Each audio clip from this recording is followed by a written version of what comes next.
E é feito de tinta acrílica, né? É, orgânica. Tudo muito orgânico, muito natureza. E não pode tocar, tá? Don't touch, it's art. Eu não aguento, eu não aguento, eu não aguento, eu não aguento!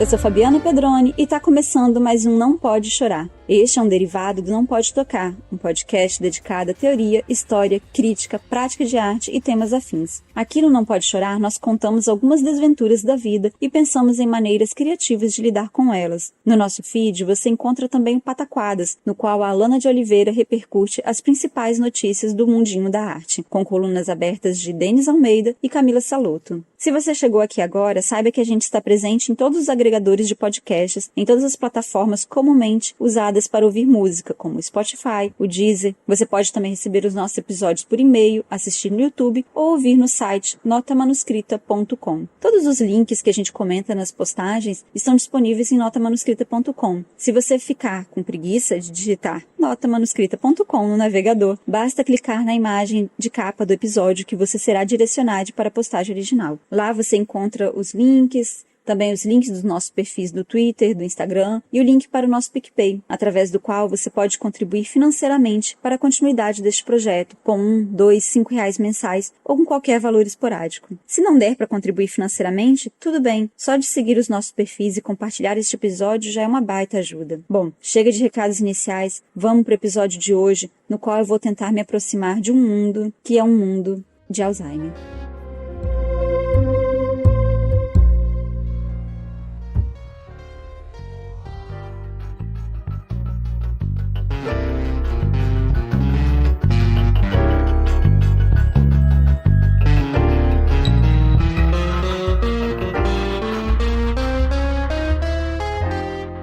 Em março de 2020, eu estava em São Paulo para uma reunião com a minha orientadora do doutorado, quando eu compreendi que uma pandemia havia começado e que eu precisava voltar logo para casa. No voo de volta para Vitória, eu estava lendo as notícias que eu havia salvado no celular e pensava muito sobre essa questão da pandemia, o que ela poderia significar, e nesses pensamentos eu pensei em algo muito difícil de lidar. Eu estou voltando para casa, para minha família. Será que minha avó ficará bem? Essa era a pergunta que eu consegui externalizar, quando na verdade o que eu estava profundamente perguntando era: será que agora ela morre? Em 2018, eu gravei um episódio, o meu primeiro Não Pode Chorar, sobre a doença de Alzheimer da minha avó. Ela que tinha sido diagnosticada em 2010, na verdade antes ainda, acho que em 2001, estava, pelo menos desde 2010, há uns 8 anos num processo longo que ainda não acabou. Quando começamos a ler sobre a doença, encontramos algumas informações que diziam que a sobrevida média do paciente é de 8 a 10 anos. Agora são pelo menos 11 anos de Alzheimer e pelo menos 6 anos sem lembrar dos familiares. Quando eu gravei aquele episódio, ela estava no estágio 2 da doença, com dificuldade na fala, nos movimentos, muita agitação, um corpo um tanto violento e uma confusão mental com a realidade. Hoje ela está talvez entre o estágio 2 e 3, que é de uma forma mais grave da doença, em que se agrava a dificuldade de locomoção e vem incontinência urinária e fecal. Mas ela ainda se alimenta bem, se alimenta muito bem e consegue dar alguns passos. Eu estou descrevendo isso tudo rapidinho para poder explicar melhor o que esse episódio realmente significa. No final daquele episódio de 2018, eu disse que um dia eu gravaria uma continuação, porque há muito ainda o que se dizer sobre tudo aquilo que cerca a doença e que são questões importantes, mesmo para aqueles que não vivem essa realidade. No episódio anterior, chamemos ele assim, eu dividi em 5 situações comuns que cercam essa doença. A primeira fala sobre alucinações, confusões mentais que são próprias do primeiro estágio. A segunda situação era sobre o respeito à rotina, o que significa um diagnóstico de Alzheimer, né? O diagnóstico ele não é um contrato com a morte, o paciente ainda está vivo e segue a sua rotina. A situação 3 era sobre a fase violenta, em que o corpo ele se manifesta com muita força. A situação 4 era sobre o esquecimento. E a situação 5, em que o Alzheimer revela o paciente como um sujeito social, cheio de preconceitos e uma outra pessoa que pode ser que os familiares não conheciam. Bom, nesse episódio, a gente vai se dedicar sobretudo à segunda situação, que lida com o tempo, com a espera, com uma expectativa de morte. O Alzheimer é uma doença que sai atropelando tudo e a todos, que escancara problemas sociais, que cospe na nossa falsa moralidade. Ela é realmente massacrante. Por isso eu já comecei o episódio mostrando o elefante gigante que está na sala. Quando tudo isso vai acabar?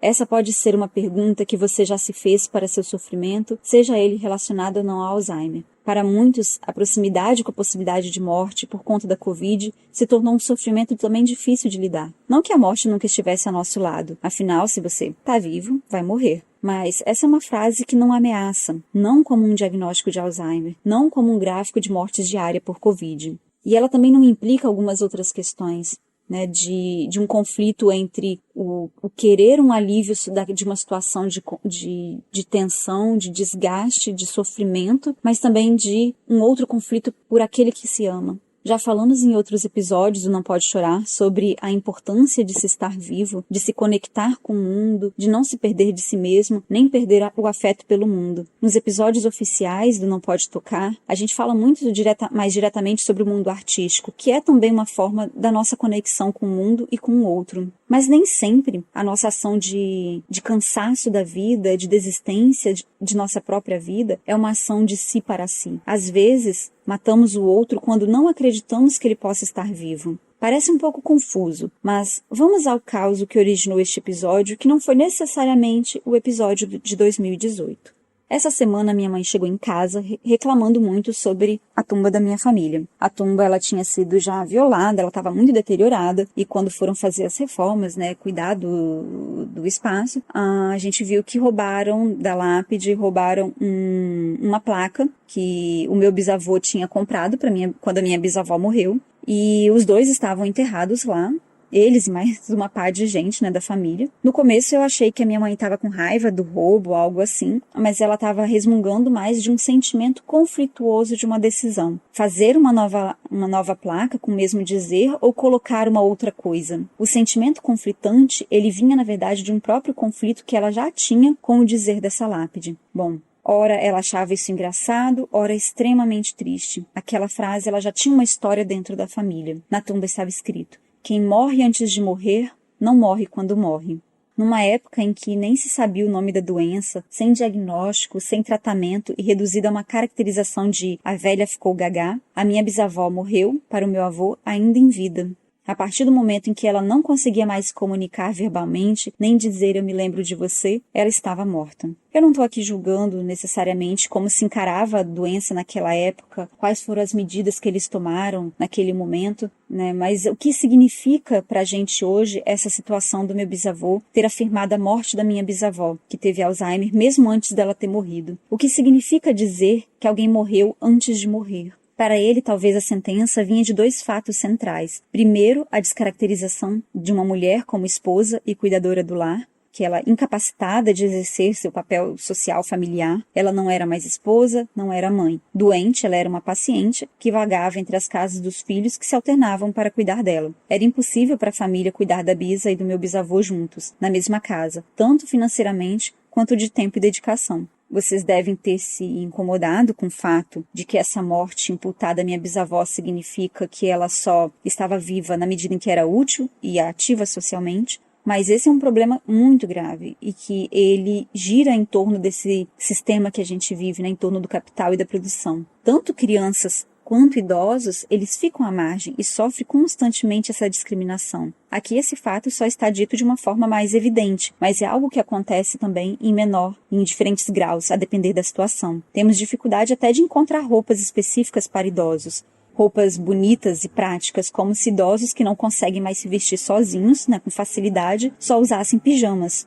É como se essa parcela da população ela nem existisse, ela devesse ficar em casa trancada, como se ela estivesse morta antes mesmo de morrer, completamente ignorada. E mesmo que se diga, mas o mercado está de olho neste público consumidor que tem crescido e blá, blá, blá, mas é um mercado que vende para pessoas ricas que tem trocentos cuidadores ao redor. E o mercado não vai responder a uma necessidade de mudança social que a gente precisa. Hoje, aqui na minha cidade, por exemplo, o prefeito está todo feliz porque criou uma plataforma em que a gente se cadastra para solicitar diversos serviços, como adoção animal, ver coisas do IPTU e principalmente para agendar as vacinas de influenza e Covid. Beleza, tá digitalizando a parada, mas em nenhum momento se questionou sobre o que é preciso para que a digitalização aconteça. Se não há inclusão digital, como diabos vou agora agendar para uma terceira dose para a vacina da minha avó, que não consegue mais sair de casa?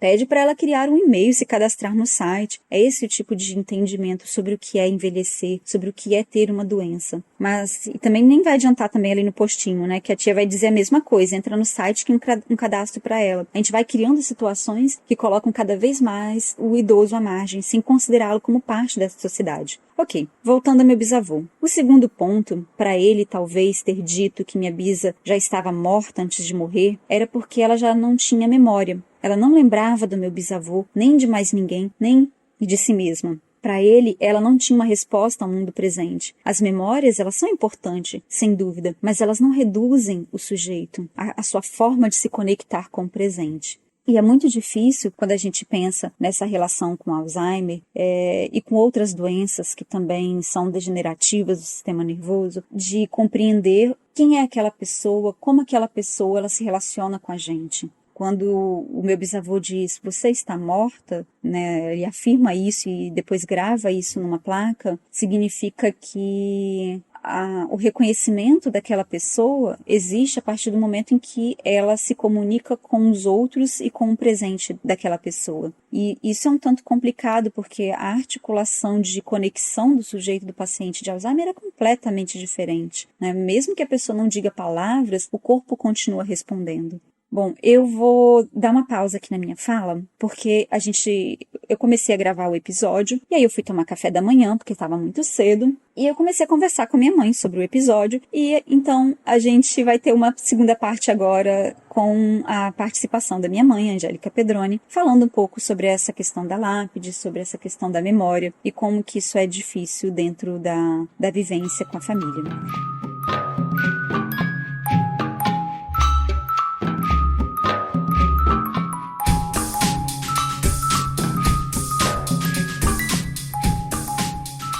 Ela não identificava mais os lugares onde ela estava, né? Eu percebia que ela tinha uma aflição por causa disso. Medo mesmo, né? Dessa coisa de não saber onde que tá, não saber como é que vai ser. A insegurança. É insegurança por conta da doença. Insegurança e eu falo de novo, medo mesmo. Ela tinha medo. Tanto é que ela expressou a palavra, nessa palavra em medo. Eu tenho medo porque eu não sei onde que eu estou. Eu estou na rua, mas eu não reconheço. Eu não sei onde eu estou. E isso pensando que ela mora no mesmo bairro, tem quantos anos já? Então, mais 52 anos. 52 anos no mesmo bairro. E no mesmo terreno, assim, praticamente a mesma casa. E isso é um ponto também que eu acho que é interessante pensar para quando a gente fala, né, de diagnóstico, que a pessoa, ela vai descobrir que ela tem Alzheimer, ou ela vai confirmar, na verdade, né? Igual aqui em casa, a gente estava conversando antes de gravar aqui o episódio, sobre quem descobre primeiro sobre a doença é o paciente. Ele sabe que tem algo errado, então ele vai buscar ali o atendimento. Ou o familiar que reconhece e fala, pera, será que não seria interessante a gente ir no médico e ver realmente se isso pode ser Alzheimer ou se pode ser algum outro tipo de senilidade? A gente não sabe. Mas, de toda forma, essa questão das mudanças depois do diagnóstico, elas são um pouco mais complicadas. Igual eu lembro quando minha avó teve o diagnóstico, logo depois ela mudou para a casa da frente, né? Porque lá no terreno tem uma casa da frente e uma casa de trás. Foi todo meu avô que foi construindo, né? E aí eu não lembro se ela mudou pra casa da frente, ela já sabia que tava com Alzheimer. Eu acho que já, porque quando tava na casa de trás que a gente diagnosticou, não foi?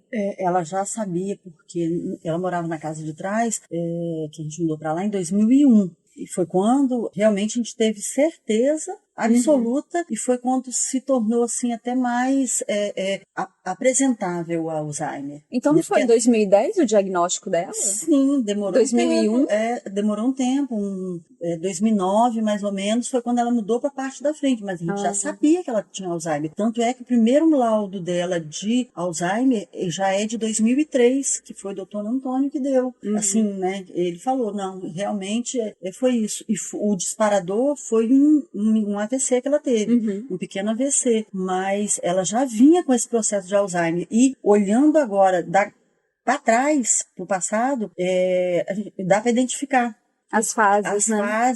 Identificar, assim, que muitas brigas assim, em termos dela, reclamava muito do papai, que você pegou o meu dinheiro, porque o fulano me deu R$5, 5 cruzeiros na época, e ela guardava os 5 cruzeiros, ela tinha hábito de guardar dentro de livros, dos livros de igreja, dos lugares, e ela guardava para emergência. Então, mas essa época dos cruzeiros, ela também já era muito mais nova, não? Sim, ela era nova, porque... Mas ela estava aí nos 40 anos ainda, não? Porque cruzeiros tem muito Sim, tempo, mas né? tem bastante tempo. Foi de antes de 2001. 2001 ela estava com 64 anos. Então, mas cruzeiro para real é a década de 90. Né? 90, então. É muito doido isso, porque tinha 10 anos atrás, vamos colocar assim. Quando a gente tem uma família que tem o Alzheimer como uma possibilidade muito grande, vamos dizer assim, né, que é uma doença que, inevitavelmente, né, quanto mais a gente descobre sobre a doença também, as pessoas vão sabendo que tem familiares que têm a doença. Como a gente não tem uma cura, né, nesse sentido do tratamento, a gente só posterga os sintomas, tem essa expectativa de que a maior parte da população vai ter Alzheimer em algum momento, né, isso já faz parte de estudos mesmo. Sim. Mas aí vem uma confusão muito grande, porque a gente não sabe, às vezes, o que faz parte da personalidade da pessoa e o que pode ser ali já um indício de início de Alzheimer. Ainda mais quando a gente está numa pressão psicológica muito grande, de você, pensando em pandemia, nossa, olha o que a pandemia fez com a gente, né? No sentido de você estar isolado, de você ter uma pressão muito grande, de você ter um estresse muito grande. Então, algumas coisas de esquecimento, de confusão mental, de confusão de lugares de coisas, isso piora. E aí, quando a gente tem uma idade um pouco mais avançada, acima dos 50, 60, 70, a gente já vai pensando, pera, será que é alguma coisa? Ou será que, né? Então, não é assim tão simples. Por isso que procurar também um médico é importante, né? Mas nem era isso tudo que a gente ia conversar aqui, né? Esse é o problema da gente gravar podcast conversando como a gente conversa em casa, que a gente perde os causos. O episódio mesmo veio por conta primeiro, né, do episódio que a gente gravou, que eu gravei em 2018, por conta do Alzheimer, mas por uma outra questão que há poucos dias, né, você chegou em casa, né, mãe, falando sobre a lápide da família, que ela tinha sido violada e roubaram os ossos, não, opa, ninguém roubou os ossos ainda, roubaram como que é? A lápide, né, a placa. Roubaram a placa que sua avó tinha escrito uma frase que ele fez para sua avó. Minha avó? Não, da sua bisavó, perdão. São duas gerações se encontrando, vai estar confuso. É bisavô e bisavó, avó e avó. Então, essa placa que ele fez com a frase, ela sumiu. Nesse processo do túmulo ter estragado e tudo mais, ela sumiu. E é algo assim que faz parte da memória da família. E eu acho que é algo muito marcante para mim, principalmente, né? Pra gente como um todo. Mamãe tinha muita revolta com aquela placa. Ela tinha raiva daquela placa. Porque falavam muito da doença da sua avó, né? Do processo dela de Alzheimer. Que na época a gente não sabia que era Alzheimer. Ninguém sabia que era Alzheimer. Bisavó, tá? Ai, vamos assumir. Compreendo. Alzheimer chegando. É complicado, mas enfim. Então, ela tinha raiva, porque aquilo, eu acho que talvez fosse até um receio que ela tivesse, né? Por conta dela ter a probabilidade de também ser uma vovó Regina, né? Que ela falava muito, eu acho que eu tô ficando igual a mamãe, a vovó Regina, né? Que ela falava pra mim. Então, assim, ela tinha raiva daquela placa. E a placa sumiu. Se você quiser falar o que estava escrito na placa, eu te dou essa. Como é que era? Quem morre... Quem morre antes de morrer, não morre quando morre. Tá vendo, né? Mas assassinaram a minha avó antes mesmo dela estar, né? Antes dela morrer, né? Então, assim, na cabeça do meu avô, ela estava morta. Ela tinha Alzheimer, ela não reconhecia ninguém, ela estava violenta, que ela teve um processo bem forte de violência. Mas também, caramba, eles prendiam ela num quartinho, porque não conseguia dominar, porque não tinha remédio. Ela tomou choque elétrico 2 vezes. Imagina. Eu teria virado um monstro. Pois é uma falta de, na época, né, principalmente, uma falta de compreensão da doença e de conhecimento científico. De conhecimento científico, por isso que a ciência é tão importante, mas também de uma certa lida com a pessoa, né, de saber lidar com a pessoa, com o sujeito, porque por mais que houvesse uma tentativa de aproximação, de empatia, era muito difícil você compreender que você perder a noção de realidade, da realidade do outro, não é necessariamente um motivo para você achar que aquele outro não está no mesmo mundo, né? Digamos assim, se você tem uma pessoa, um paciente de Alzheimer, né, no caso, vamos pensar na minha avó agora, né, que ela tá viva, né, a vovó Regina, a minha bisavó já morreu, né, então minha avó, ela no começo da doença, principalmente, ela tinha as situações de alucinação, tinha uns momentos em que ela esquecia a idade, ficava furiosa, cadê papai, papai não vai chegar, e coisas assim. Você não vai dizer para um paciente de Alzheimer que o pai dela morreu. Ele não vai voltar. Não é assim que você faz, né? Porque você está ali revivendo todas essas situações que são traumáticas e dolorosas. Para quê? Né? E dali a 10 segundos essa pessoa vai talvez esquecer. Então nesses 10 segundos ela vai sofrer profundamente e ela vai esquecer. E aí depois quando ela voltar a falar do pai dela, você vai fazer ela sofrer de novo tudo isso. E você torna ali um ciclo vicioso que é doloroso não só para a pessoa, mas para quem está em volta. Porque são 10 segundos de muito sofrimento, mas que a pessoa vai ficar violenta. Ela pode até esquecer, mas essa violência do corpo, ela continua. Então uma das coisas que a gente fazia muito com a minha avó, faz até hoje, né? Se ela tá um pouco mais agitada, faz um carinho, passa a mão nos braços, sabe? Faz pode falar. Dá um beijo. Dá um beijo, né? Dá um abraço. Essa semana ela tava um pouco agitada e tava falando, assim, falando em termos, né? É que ela já murmurando, ela não fala, não conversa. Palavras mais. Assim. Articula muito pouca coisa. Ela só quando ela manda calar a boca. É isso que eu ia falar. Cala a boca, fica quieto. Aí ela fala muito bem, claramente. Mas assim, ela estava agitada. E aí, o que eu fiz? Peguei, dei um beijo no rosto, fiz um carinho, abracei. Aí ela abriu um largo sorriso. Então, é tipo assim, eu acalentei ela daquele medo, daquela insegurança. Porque as pessoas acham que quem tem Alzheimer não sente mais nada. Nós estávamos falando disso pena agora com a minha cunhada, a gente estava falando disso, né? Que ela estava comentando sobre mamãe, sobre marcar vacina, e aí ela falou, porque a gente não sabe mais o que ela sente. Será que sente alguma coisa? Eu, assim, afirmo com toda certeza, ela sente. Ela só não consegue associar isso à razão e expressar. Então, assim, ela continua sendo uma pessoa, por isso que talvez ela ficasse tão revoltada na época da plaquinha, porque aquela plaquinha mostrava para ela que a pessoa desaparecia mesmo estando viva. Então, para ela era uma afronta muito grande, porque ela sabia que em determinado momento ela poderia estar no lugar daquele outro que desapareceu sem desaparecer. E como que isso é impactante, né? Porque você entender que o outro, ele só vive na medida em que você reconhece o outro ou a memória do outro, né? Por exemplo, se a pessoa não lembra mais de você, é como se ela não existisse, né? A existência dela depende mais de você do que do outro. E não é por aí. Né? A pessoa, por mais que ela não fale verbalmente, ela tem uma reação que às vezes pode dizer, mas isso é só uma reação física do corpo, mas não é bem assim, né? A gente, na medida em que a gente também desconhece a amplitude do sujeito, do que ele pode estar ali pensando ou sentindo, a primeira reação que você tem é dizer que aquela pessoa não sente. Não sei, né? Se a gente não sabe, então, a princípio ela sente sim, e ela externaliza de alguma outra forma. No caso, principalmente de uma forma física, né? Então, às vezes, quando você está ansioso, a pessoa que está do lado, que ela pode não externalizar e dizer calma, fica calma, ela percebe que você está ansiosa e ela também fica, né? Então, você fazer movimentos muito bruscos, ou levantar muito a voz, falar de uma forma ameaçadora, deixa a pessoa muito mais ansiosa. Dizer, não faz isso. Nossa, Deus, aí é tapa na certa. Tipo, a pessoa vai ficar violenta, porque você tá afrontando, né? E essa plaquinha, ela dizia isso de uma forma muito clara, né? De muito evidente, de você já está morta. Você não consegue se comunicar comigo, então se você não se comunica, é como se você não existisse mais. E isso é muito complicado, né? Pensando também que, né, nessa época da minha bisavó ainda havia algumas crendices muito grandes, né? De acreditar como que a doença veio, né? Da visita. Como que era isso que teve esse caso?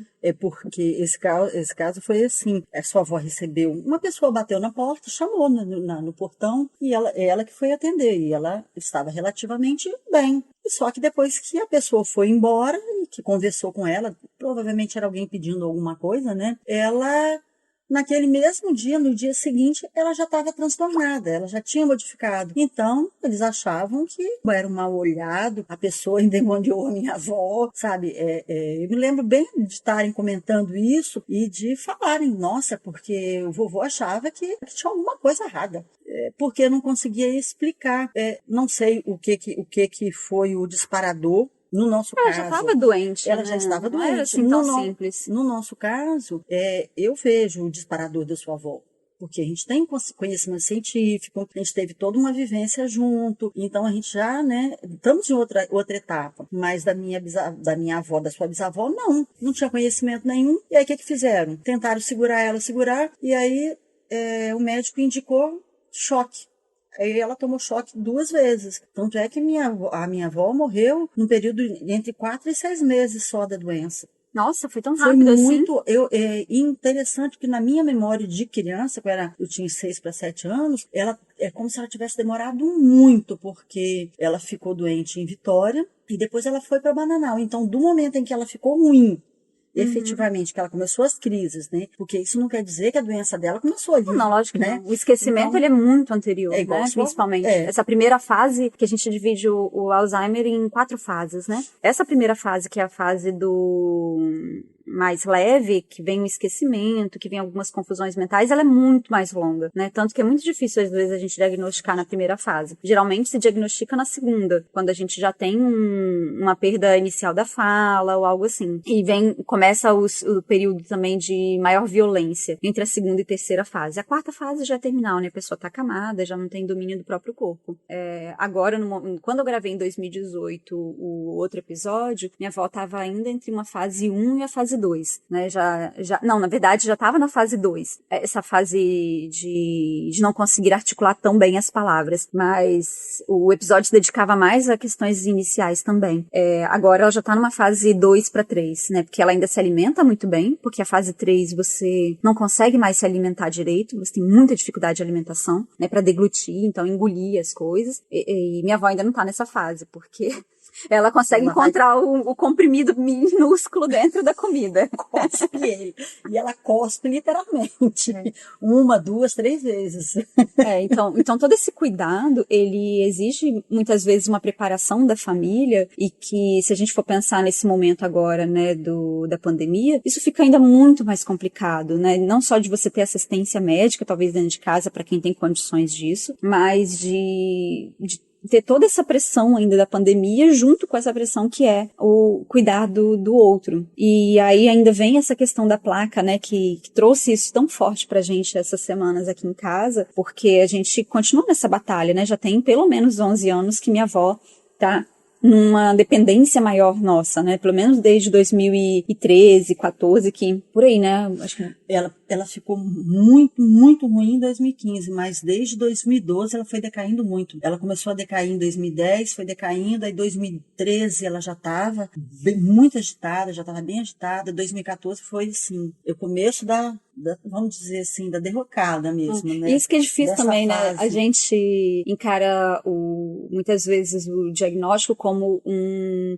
indicativo de uma linha, né? Para onde que você está caminhando. E não é bem assim, né? Essa coisa que você estava falando sobre essa classificação das fases, eu posso falar assim que eu não me atenho muito a essa coisa de fase, porque eu sei que precisa, né? Os médicos precisam disso, porque tem que ter um parâmetro para orientar as pessoas e tudo mais. Mas mamãe é uma prova de que essas fases, elas são muito mais do que essas 4, porque ela ficou um período muito longo naquele um momento assim de pré-esquecimento, onde ela guardava o dinheiro e depois dava brigas porque o papai tinha tomado o dinheiro dela. E depois eu achei todo esse dinheiro dentro dos livros, quando a gente foi fazer mudança de casa, achamos tudo. Então, assim, caramba, aí a gente deu aquele estalo, olha, já começou muito lá atrás, né? Então, quer dizer, aí tem essas, todas as fases que ela teve, foram várias situações que eram bem atípicas. Então, a fase desse pré-esquecimento, a fase dela, a gente achar que ela tinha alucinação, e no final das contas, quem tinha alucinação, eu não sei se você se lembra, mas não era ela, era o Emerson. Ah, sim. Nossa, é porque a gente ainda tem, triste, a gente ainda tem,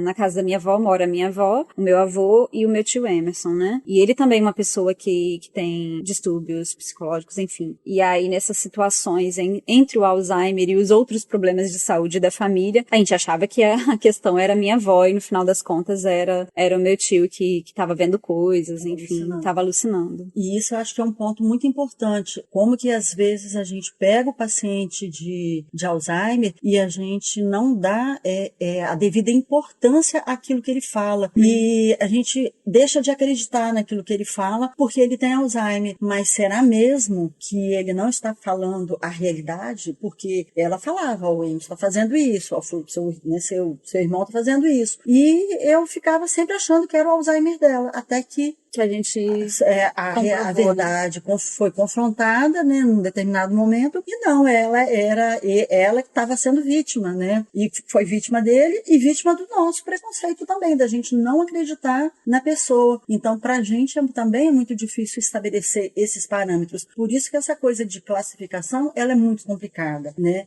A sua avó, você vê, eu achei que o ano passado ela já não estaria mais andando. Esse ano eu achei que ela não chegaria andando até o final do ano. Ela ainda está andando com duas pessoas. Dentro de casa, mas tá. Né, se levar lá para a rua, ela anda também na rua, né? Mas assim, precisando de duas pessoas para segurar. Então, assim, olha como que as coisas são diferenciadas. E cada paciente é uma pessoa e cada paciente é uma realidade. Por isso também que não dá para você dizer que essa pessoa simplesmente... Nori, para de fazer barulho, Nori, vem cá. Vem cá, vem. Ela tá lá atrás, olha. Ô, porqueira. Você quer participar do caos? Você quer participar do caos, é? É o pinche mais silencioso do mundo. Não posso nem gravar o episódio e falar, Nori, dá um oi pros ouvintes. Mas por isso também que tem ali 2 pontos, acho que é importante a gente, às vezes, pensar em relação ao o que essa placa queria dizer, né? De quem morre antes de morrer não morre quando morre. Primeiro que a gente está falando de uma importância da memória, né, o quanto que a memória ela é importante para você reconhecer o sujeito, porque a memória é aquilo que você comprova uma relação mais direta com o mundo e com as coisas e com as pessoas. Né, de você sabe o que é aquilo ali, você sabe para que serve, você se relaciona com aquela coisa e você consegue expressar aquela coisa. Né? Não só uma relação com o passado, mas também com o presente, com aquilo que aquilo significa. A partir do momento em que você já não consegue expressar essa relação, é como se você já fosse outra pessoa ou você não existisse mais. E não é por aí, né, como a gente estava dizendo. E um outro ponto de entender também que cada situação é uma situação, né? Cada família é uma família e que cada estrutura é diferente, né? A gente sabe o quanto que é uma doença que ela é avassaladora, né? Como diz, ela passa por cima de todo mundo e de todos, e muitas vezes as pessoas não têm estrutura para isso, né? Uma estrutura psicológica e não só financeira. A gente tem os grupos de apoio em que pessoas se encontram para conversar sobre determinadas questões. Então, o quanto que é importante a gente pensar no sujeito não como um arcabouço de memória, mas que a pessoa está ali presente, né? A pessoa continua viva, continua ao seu lado, mesmo que ela não lembre de você, ela continua ali do seu lado, se comunicando, mesmo que de outra forma. E que por mais que essa relação com a memória ela seja, lógico, importante, é o que muitas vezes movimenta a gente, o presente ele também se articula na nessas situações cotidianas, no momento mesmo, sabe? E não com uma articulação só com o passado. Então, imagine uma pessoa que é jovem, mas que ela tem algum tipo de distúrbio que ela não consegue desenvolver memória, talvez, uma memória mais, né, guardar uma memória recente. Então, ela nunca vai ter uma memória a longo prazo também, porque se ela não tem uma memória recente, com o tempo, essa memória a longo prazo, ela vai, né, se esquecendo também. Então, quanto que isso tudo é um tanto sensível. E às vezes falta pra gente muito isso da questão da sensibilidade, de compreender o outro e acreditar no outro. Acreditar que o outro está vivo. E o quanto que isso é importante para que a família passe por esse processo. E também, nessa sua fala de acreditar que o outro está vivo, criar modos, maneiras de conviver com esse outro, de estar com esse outro e interagir, mesmo que essa memória não esteja 100% ativa, funcionando. Você tem como você interagir, você tem como criar vínculo, como estar participando da vida da pessoa e ela participando da sua, mesmo sem essa memória estar efetivamente 100%. A gente não vai romantizar, dizer que é fácil, que é lindo e maravilhoso, mas também não é uma sentença de morte imediata, né? E a pessoa continua ali.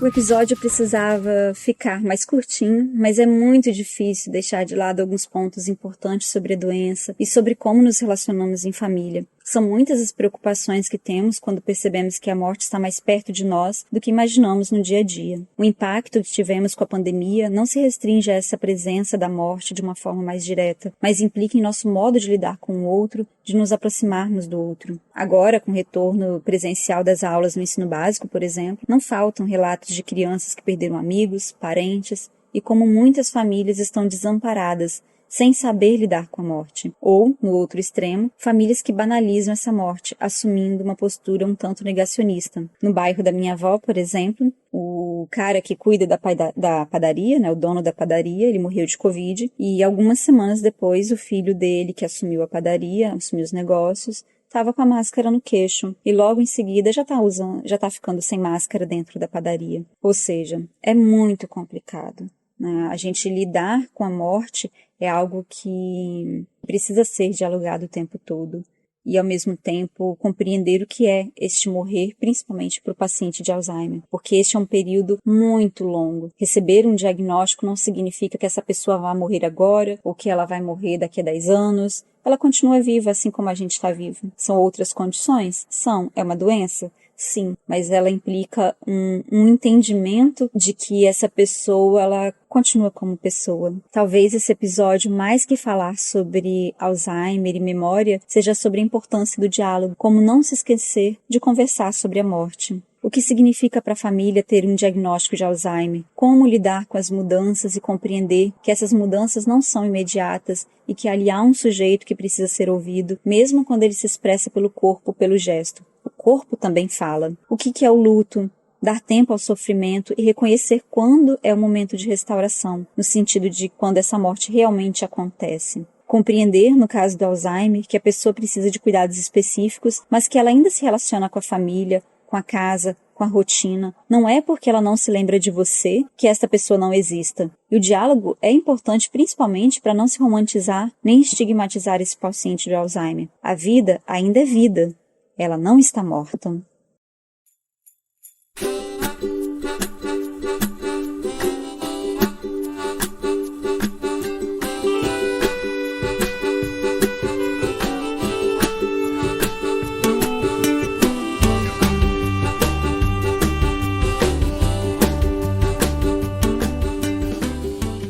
Tá aí, encerrando mais um Não Pode Chorar. Eu espero de coração que a gente consiga ficar nesse mundo para conseguir viver direito.